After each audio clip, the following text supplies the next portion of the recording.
Good morning and welcome to FSMA Fridays and our topic today, FSMA and GFSI Alignments and Gaps.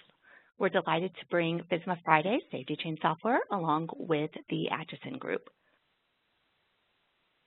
For today's session, I will be hosting. My name is Jill Bender, VP of Marketing Communications at SafetyChain, and I want to go through just a few housekeeping tips before we begin. If you are logged on with us and you're having any technical issues with WebEx, please call 877-509-3239. A recording link will be sent after today's session. Probably Monday with the holiday, it may push to Tuesday. If you do have questions to submit, that will be online only. And as always with FSMA Fridays, for your privacy, you should only be able to see the panelists as well as your name on the WebEx platform. For today's session, I'm delighted to have David Acheson along with Jennifer McEntire. So with that, let's go ahead and get started. David, why don't you kick us off and let us know what's going on with FSMA? Well, I think, first of all, good morning or good afternoon, wherever people are. Thanks again for inviting us to be part of FSMA Fridays. I think last time we did a FSMA Friday, my answer to this question was not much. And frankly, the script hasn't changed, Jill, since the last update. I think, all of us who are tracking the what's going on in Washington are still waiting to hear or see when these new provisions are going to come out, these new proposed rules, anticipating something on preventive controls for humans and animals and produce and likely foreign supply verification program. There was a little chatter around that at the recent IAFP meeting, which I'm sure several of the folks on the line were attending to. And the chatter that we heard was, guess what? It's stuck at OMB. And so when things are stuck at OMB, we may be looking at 1 week, 1 month, or 1 year based on prior experience. So that's probably the latest update, and we're still waiting. I think the final point to make is no discussion of shifting out the final deadline, the point at which these rules will need to be final. They were court-ordered, as we discussed before.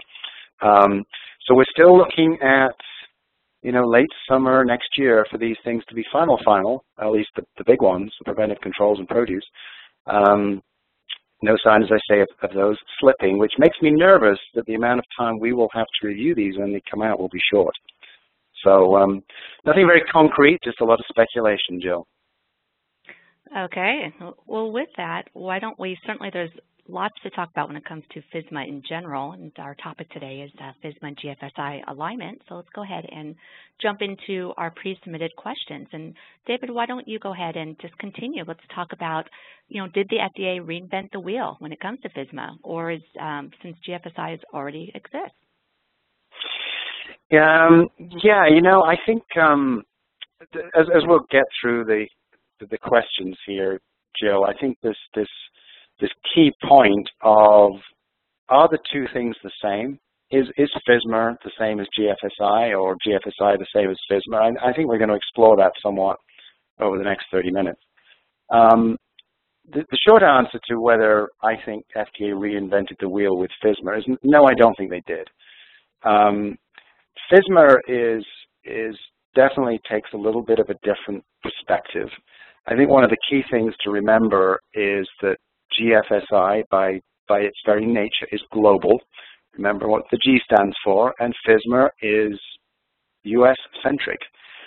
It is focused on protecting the American consumer, the American public. So is very FSMA-centric with regard to proposed requirements and actual requirements around some of the domestic suppliers as well as imported foods.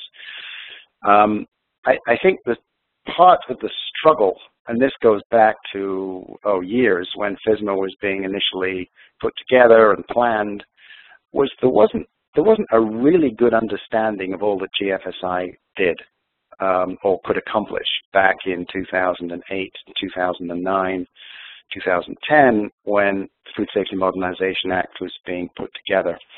And the discussions were going on between the FDA, the private sector, and Congress to try to figure out what it should actually look like. I think the other important thing is I believe that GFSI has evolved quite substantially since then. We go back to 2007, 2008, both in terms of the standards as well as the execution, which is critical, and recognition of the importance of the actual audit, the training of the audit, the execution of the audit, which is, we always knew was important, but I think that's gained more and more emphasis, which is where it absolutely needs to be. So I don't believe that the agency, FDA, reinvented the wheel with FSMA. I think it does go in different directions. I think it, in some ways, it is more prescriptive and more specific, and more US-centric than GFSI. By definition, as I've said, GFSI is global. But nevertheless, there are a lot of alignments, which we'll get into in just a second, between the two. And I think a theme of this discussion is going to be, as we get into this, and the question I'll pose, which we'll hopefully answer, is, I'm GFSI certified. Am I good enough? Am I good to go? I'm going to leave that question open because we'll explore that as we move forward. So back to you, Jill. Okay, great. Thanks, Dave. That question absolutely does seem to come up quite a bit. Moving on to the next question we had, and I'm going to go ahead and put this over to you, Jennifer. Which proposed rules are most similar to the GFSI guidance document, and which rules are different? Sure, thanks, Jill. So we've got what we call the 7 pillars of FSMA, the rules that are out so far. And I think it's important to recognize as we look at the GFSI guidance document and try to make comparisons that the GFSI guidance document goes by scope.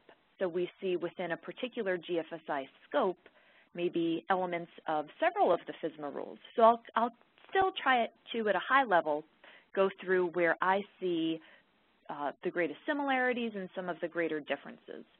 We've got, starting with produce, in some areas what FDA is looking for or has proposed, which granted it has been somewhat controversial, is more prescriptive, more stringent than what GFSI has got on their books. In some cases it's vice versa.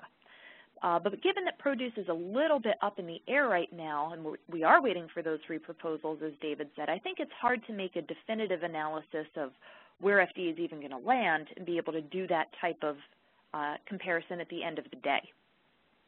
On preventive controls, when we look at the GFSI guidance documents around general food safety systems and processing, and we look at preventive controls, indeed they are fairly well aligned. There are some differences, some tweaks here and there that we can talk about later, but the approach, I think, is quite consistent between FDA and between GFSI. Food defense, to me, is the area where I've seen, as I've looked at the GFSI guidance document and the individual schemes, some of the greater differences. FDA has a whole rule around food defense, and GFSI just has, a couple of lines. So I see FDA as being a bit more specific about what they're looking for, and will probably require food companies to do a bit more work to comply with FDA's requirements, if they're finalized as proposed, compared to the GFSI schemes. FDA, when they put out the sanitary transportation proposed rule, said that they were trying to align with industry practice, and I think we see that reflected in the GFSI logistics. Again, there are elements of these rules in different scopes and different rules, but I think for sanitary transportation, the requirements are not inconsistent. Foreign supplier verification program, that's an interesting one because there is no call out that GFSI makes for your foreign suppliers versus your domestic suppliers. Supplier is a supplier. So in some ways, I think FDA is being more specific in what needs to be done to evaluate and verify foreign suppliers, but GFSI takes a very different approach, and I think an appropriate approach, and one that FDA will probably have to become aligned with in looking for control of all suppliers. So there is that type of difference there. FDA also came out with the third-party accreditation of auditors program, which is really, I think, in its infancy, and the FDA is still doing a lot of thinking about that. And there isn't an analogous program that a food company would need to follow. So I think that we can we can skip over that one. But I've touched upon the main rules. There are other elements of GFSI for which FDA has not yet issued rules. Traceability is the one that is top of mind. So we'll see how that plays out in the future. But looking at the rules so far, I think general alignment, but would agree with David. I don't think it's fair to say that FDA just reinvented the wheel here. Okay, great. Thank you, Jennifer. A lot of great insights there. And again, we're recording this. And someone asked me about that via chat, so you'll be able to replay all that great information that Jennifer just went through. So following on to that, and again, Jennifer, I'll ask you to take the next question. And you touched certainly on this. What are the key differences between GFSI and FSMA? Well, to reiterate what David said, GFSI is global and FSMA is U.S.-centric, with a global impact, but U.S.-centric. GFSI has the scope, FSMA goes by the rules. As we look at some of the rule-specific differences and how we might be able to call them out, highlight some of those differences. Preventive controls, the proposed rule is looking at preventive controls pretty comprehensively, more than just critical control points. And so while the preamble of that proposed rule talks a lot about HACCP, and I think is aligned with HACCP principles, it is more than just HACCP. We look at the GFSI guidance document, and most of the schemes are really about HACCP. So there's a bit of a difference there in the elevation and required rigor and documentation around what some of the schemes may consider prerequisite programs and GMPs, and how FDA views that if those programs are critical to control the safety of food. We've got some terminology differences. We've got FDA calling that point person the qualified individual. We see that term in several of the rules. The schemes each have their own names of who that point person is, and also generally require a team, again, to evaluate the system. And FDA, if you look at the proposed codified rules, doesn't require a team. They recommend a team in the preamble, but doesn't have that same type of requirement.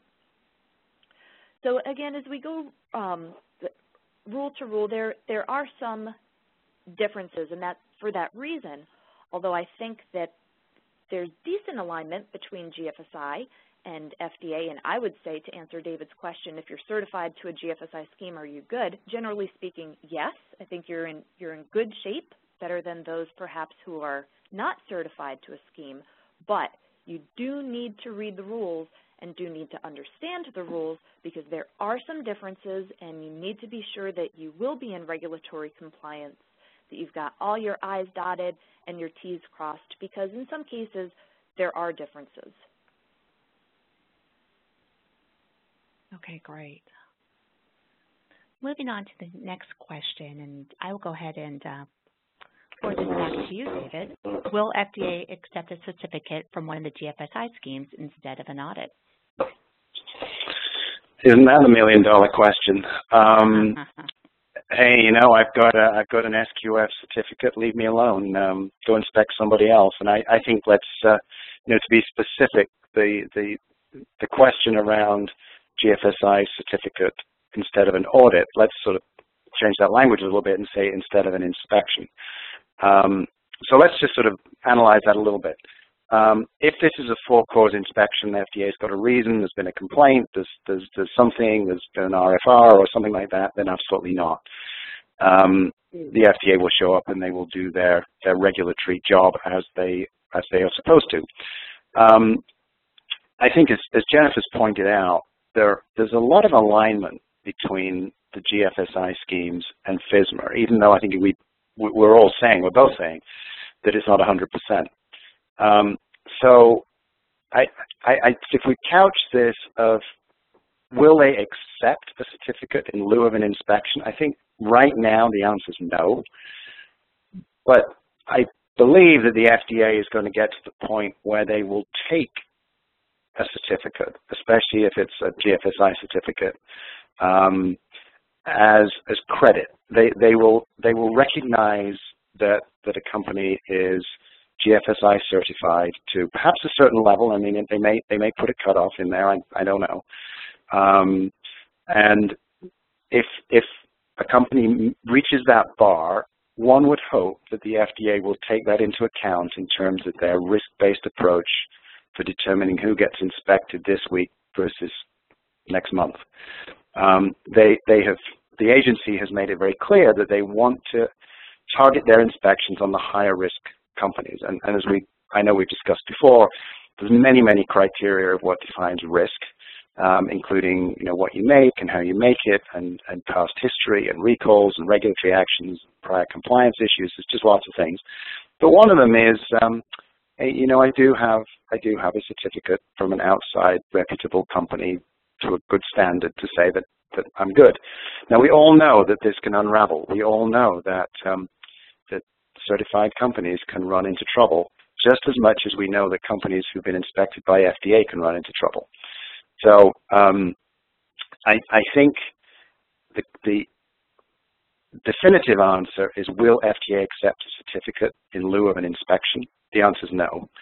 I hope, and I think likely, that as the schemes evolve and as GFSI become more aligned with FSMA to the extent that they need to, recognizing that it is global. So let's never expect GFSI to be completely aligned with FSMA. That would unravel the whole point of GFSI. If it was too FSMA-centric, it wouldn't fly in Asia or Europe, which is clearly not the goal here. So I think having a certificate, again, reputable scheme with a reputable auditor, and I do believe FDA, if they're smart, will pay attention to who does the audit and the certification body. And if those boxes get checked, then I think it's very likely that FDA will take that into account in terms of inspectional frequency for a routine inspection. So a little bit of a complicated answer, but it's a complicated question. So hopefully everybody's tracked, but Jennifer may well have some perspectives to add to those thoughts. And, I agree with David that I think that if a company is certified to a GFSI scheme and is willing to share that information, as long as perhaps the audit report with FDA, that's probably a good thing, that would probably go a long way in establishing credibility and being able to demonstrate that you do have good food safety systems and that things are under control. I say that, of course, recognizing just the inherent limitations of any type of audit being a snapshot in time, and given that for the most part, the GFSI audits are currently announced. So they are not like an inspection, which is an unscheduled, the inspector just shows up at your door. So yes, I think that we'll need to keep an eye on how FDA views GFSI and hope that there is some communication between the two and recognition of the value or evaluation of the value that certification to a GFSI scheme brings. I'd add to that, and I think Jennifer, whether you'd agree with this, that I think at least today FDA is looking at these schemes through a lens of how can we use these schemes to help us do our job better.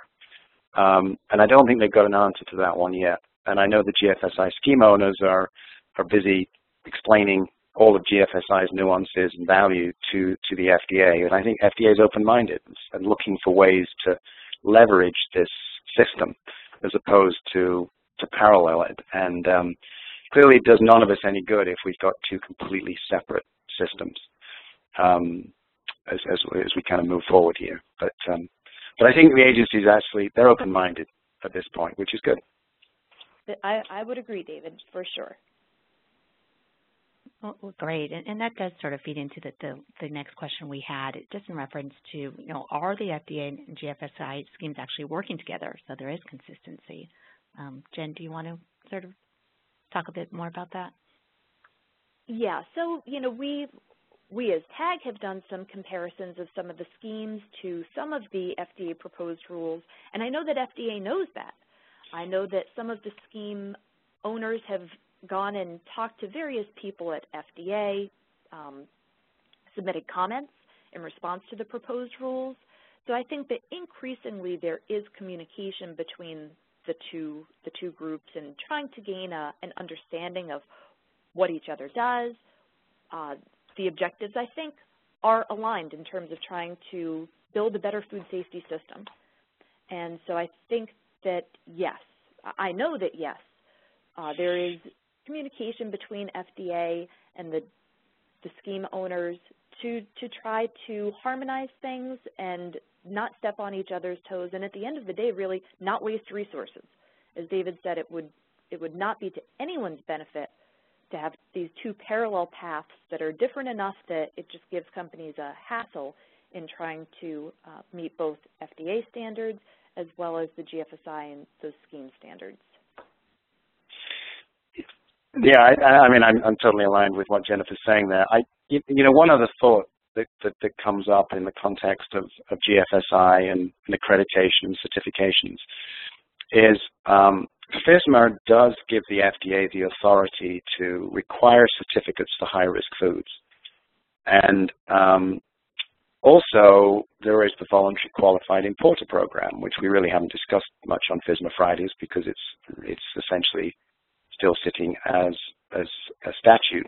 It's not, we don't have any rules to look at. But the way that it's being set up is that if the FDA says you need a certificate to import that product, or if you want to participate in the Voluntary Qualified Importer Program, you will need a certificate. And it's the third-party audit rule that kicks in as to who can give you those certificates. And in order to get something into the United States that the FDA has deemed requires a certificate because it's a high-risk food, it will have to be accompanied by an audited report. So it's sort of rolling into the question of, well, the foreign suppliers got a GFSI audit. Is that good enough? And I realize these things are overlapping here, but this is a point where the FDA is saying, thou shalt. We, the agency, has designated this particular product from this manufacturer or from this region or from this country. We've deemed it high risk. Therefore, every shipment needs to be submitted with a certificate. Details yet to be determined of exactly how that will work. But the FDA has made it clear that those certificates for these high-risk foods will be issued by an accredited third-party auditor following the third-party audit rules. And it's definitely raising the question in my mind as to whether GFSI will meet the bill. And again, I would say right now, no. I think it will be GFSI with a tweak. I think there'll be extra things that the FDA will expect from that certificate. But we'll see. But it's another spin on this in terms of will certificates be used. And clearly we do not need two parallel systems where a foreign manufacturer has a GFSI cert and at the same time has to go get a different cert in order for that product to be imported into the U.S. because FDA has deemed it high risk. Again, complex principles and complex things to figure all out. But we're starting to see how all these rules begin to actually align and I wouldn't say complement each other, perhaps they run into each other, but how they are all, they're all intersected. It's a pretty complex jigsaw. Okay, wow. And I think as next August gets closer and closer, this topic we probably should throw out there again as a FSMA Fridays because I imagine there'll be even more updates on that. Mm-hmm. Okay, great. Well, those are the pre-submitted questions. I am going to take us out of full screen here, and for those of you that are on the WebEx platform, you can go ahead and put questions in the Q&A tab, and we'll take as many as we can. We have about 5-10 minutes left here in today's session. We did have a few that did come in as the questions were being answered. Let me go ahead and start that. David, I'll go ahead and throw this first one to you. Just in regards, and again, we sort of talked about this as far as timing. At what point will this alignment really start to take place?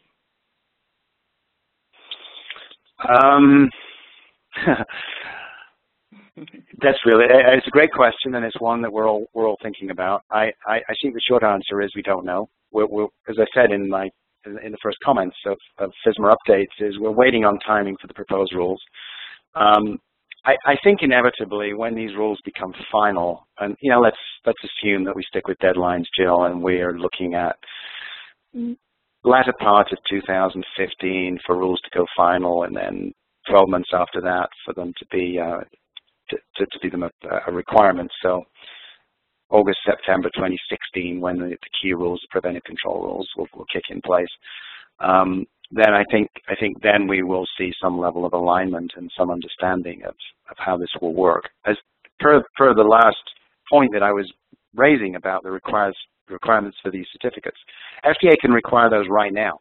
That was a piece of legislation that was enacted at the point at which the President signed the law.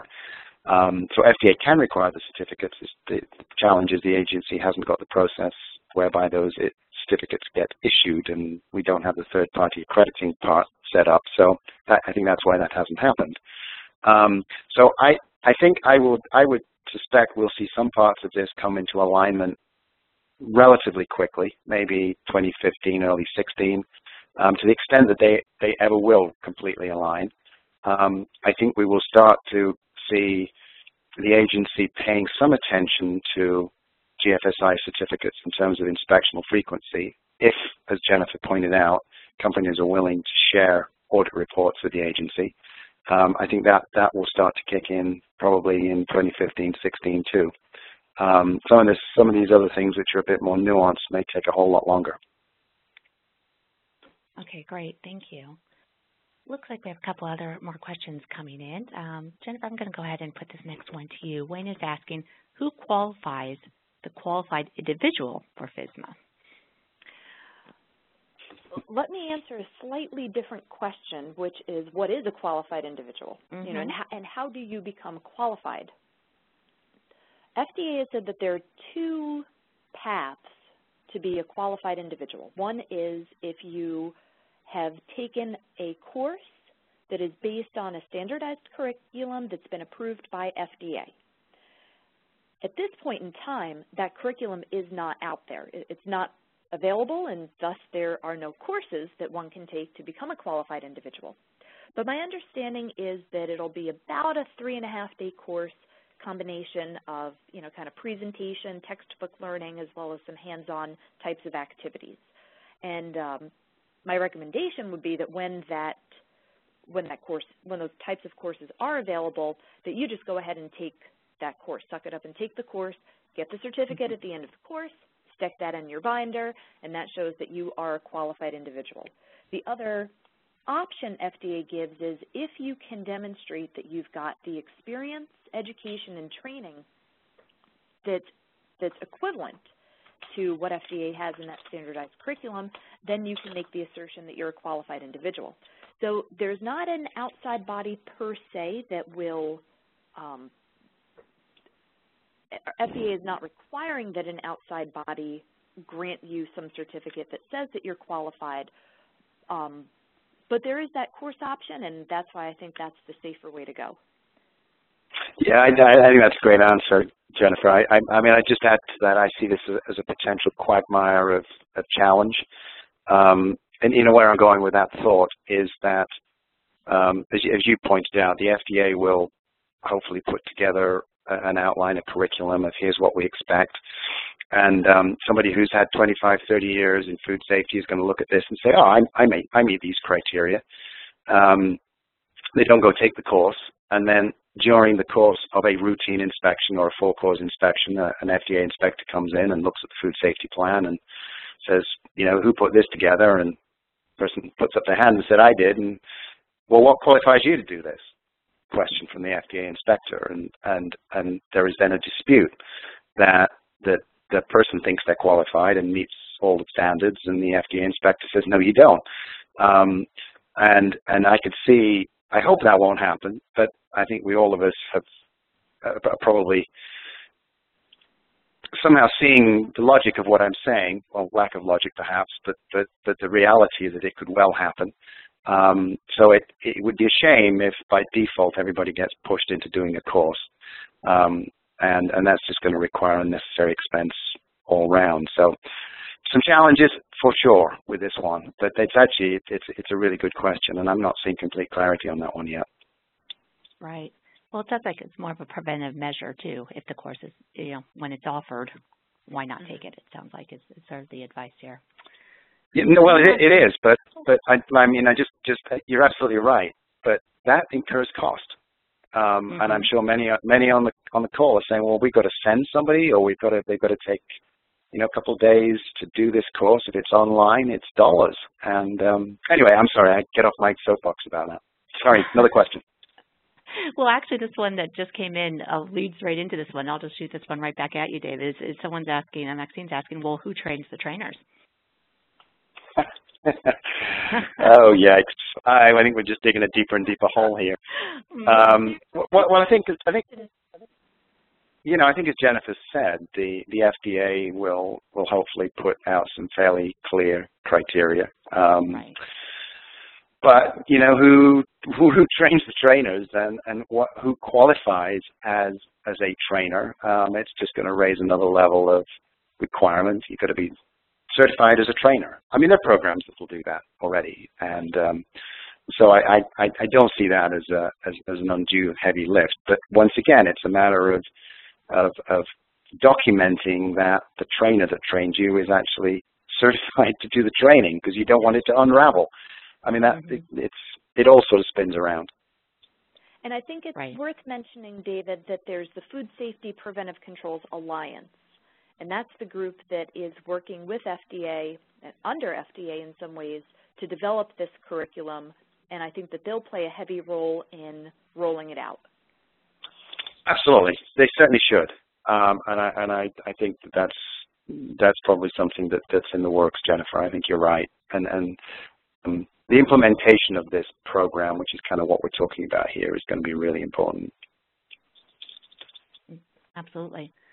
We do have a good few more questions I'd like to put out there, but a good few folks have emailed me, said they chatted with me, saying they need to leave. So I do want to wrap up, and we'll continue to answer a few questions, but just a few wrap-up notes for those that do have to log off here. Thank you for joining us today. Recording link will be sent out in the next few days.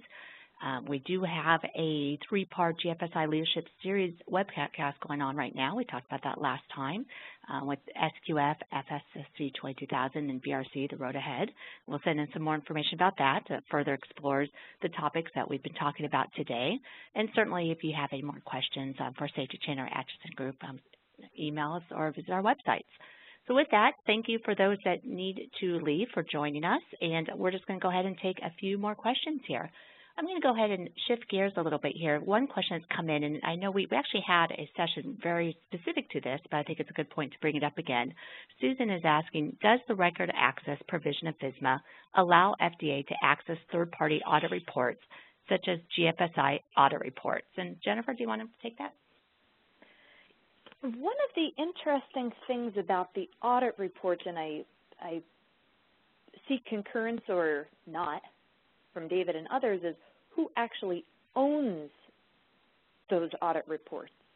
And I think that it's the bodies, the certification bodies that are actually conducting the audits that own them, as opposed to the facilities that are being audited. So there may be some, kind of question as to, does that facility even have the ability to share that audit report? So I think that that's something that needs to be considered as a important tangent to this. But in terms of records access, I would defer to David. I don't think, unless it's part of your food safety plan, that it is a record that you are required to keep. But David, if since your schemes and the implementation of them are really related to food safety in your systems, what do you think about that? I agree with you, Jennifer. I don't think the FDA would have access to audits as part of a routine inspection. And let's just differentiate here. A routine inspection, in theory, gives the FDA access to the records pertaining to your food safety plan, being able to show the plan and show all the records that support that you're implementing the plan, the corrective actions, and everything to do with it. For-cause inspection definitely opens up the door to other information and other data. I would suspect it does not include the third-party audit. I've never seen that come up. Now it's different if it's a legal proceeding and stuff gets pulled out through discovery and subpoenas, that's a different thing altogether. We're not talking about that. We're talking about for-cause inspections. I don't believe the routine inspections give access. For-cause, I don't believe does either. We need a lawyer on the call here, and maybe somebody listening can answer this question, but I actually think that the audit reports belong to the company, not the CB. But I don't know for sure, and I'm partly drawing that conclusion based on testing results, because I always believe that the testing results belong to the company that had the food tested, not the lab that did the testing. So, but good question, and if there's somebody on the phone who can definitively say whether the audit report belongs to the company or the CB, I'd love to hear from you. Absolutely. You could either send a question, chat, or even an email afterwards, and we could bring that up at the next session, or invite the lawyers to join in the discussion. So of course, that could last for hours, certainly, right? One other question that has come in, it's a little more granular, and Jennifer, I'm going to ask you to answer it. Mark is asking, the draft regulations grants exemption to HARP-C for seafood and juice manufacturers, as they have HACCP. If a company opts to have a voluntary HACCP, could this replace the need to do HARP-C as well, thinking that GFSI requires HACCP, as do some major buyers? I think the answer to that is no. The reason that juice and seafood are exempted from preventive controls is because they have mandatory HACCP. It is not voluntary HACCP for those industries. It's mandatory. And FDA in the preamble talks about how the HARP-C requirements are aligned with the requirements in juice and seafood HACCP. And so although those are called HACCP and not HARP-C, there are still elements, depending on the two different juice versus seafood, there's still elements of HARP-C in there that are consistent. And so for two reasons, those are, or one complex reason, I don't think that voluntary implementation of HACCP is ever going to be viewed as an adequate substitute for compliance with the regulation HARP-C. And I also don't think that HARP-C is so substantially different that they are in conflict. I think if you have HACCP, that it shouldn't be all that terrible. If you've done your HACCP evaluation and have a good HACCP system in place, transitioning to HARP-C shouldn't be that complex of a process. Yeah, I agree completely with Jennifer. I think specifics of the question, if a company opts to have a voluntary HACCP or just HACCP period, could this replace HARP-C? They're apples and oranges. Well, maybe not quite, but they're lemons and oranges. In that, I don't see them as the same. I do see HARP-C as a kick up a notch on HACCP. Talked about HACCP on steroids is what I see as HARP-C. If FDA was going to say that's okay, then they would have made everybody do HACCP and not HARP-C. So I would come out even more, I think, supportive of what Jennifer said is they're different. Okay, great. And just one last input here before we wrap up today's session, going back to who does the records belong to, and we had a couple inputs, thank you very much, both from Justin and Leigh.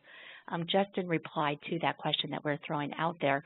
Reports belong to the facility. The certificate belongs to the CB. The CB has the ability to revoke the certificate in the event of withdrawal, so they have to maintain ownership of the certificate, not the report.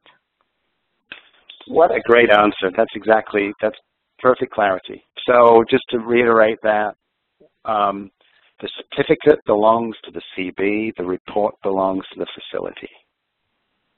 And thus, frankly, the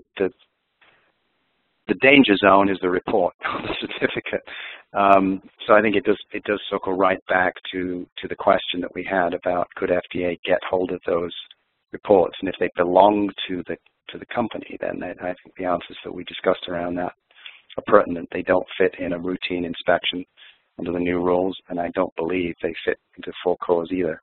But subpoena would be a different animal altogether. So whoever responded with that answer, thank you so much. That's perfect clarity. Okay, great. And actually someone else did put in there that ownership is part of actual granule here. See page 72 of the GFSI benchmarking guidelines, point 3, point 6, point 5. So absolutely an informative audience today, and thank you for perfect. that. Well, thank goodness we have people on the line with that degree of specific insight to the manual. I thank them again for that. Absolutely. And again, and we'll go ahead and wrap up today's topic. It's been a very informative session, as always. Thank you very much, both to you, David and Jennifer, for continuing to provide insights into everything related to FSMA. If there are any more questions that do come in, we'll do our best to address them at the next FSMA Friday session. That is end of September. Assuming that the second review cycles are out, we will do a two-part on those review cycles. If they aren't, then we'll certainly put in another topic that's very relevant and timely. And with that, thank you, everyone, for joining us today for FSMA Fridays, and we'll look forward to seeing everyone again online or on the call next month. Thanks, everybody.